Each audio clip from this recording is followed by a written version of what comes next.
যাক বাঁচলাম, নাহলে এখনই পড়ে যেতাম। রাস্তায় কে যে এগুলো তরমুজ ফেলছে খেয়ে।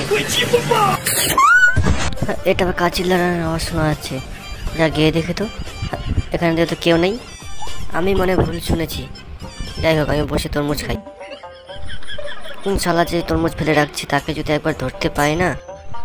তুই রে রাজুর বাচ্চা, তুই এখানে তরমুজ খেয়ে ফেলছিস? দাঁড়া। কি হলো, হঠাৎ করে এত হাওয়া আসছে কোথা থেকে? দেখি তো পিছনে ঘুরে। আমি এটা কি করলাম? আমি তো চম্পাকে ভূত মনে করে চড় মেরে দিলাম। পালা এখান থেকে রাজু, পালা, ভাগ তাড়াতাড়ি ভাগ। হ্যাঁ, এটা আমার কার জুতো? দেখ, এটা আমার জুতো, আমার নতুন জুতো। এটার দাম হচ্ছে 80,000 টাকা, দিয়ে কিনে আনছি। আমার তো ছিঁড়ে জুতো, আমার ছিঁড়ে জুতো নিয়ে তো দৌড়ানো যাবে না, নতুন জুতো নিয়ে দৌড়াতে হবে। বন্ধুরা, তোমাদের যদি আমার ভিডিও ভালো লেগে থাকে তাহলে লাইক সাবস্ক্রাইব করে রাখুন আরও নতুন নতুন ভিডিও দেখার জন্য।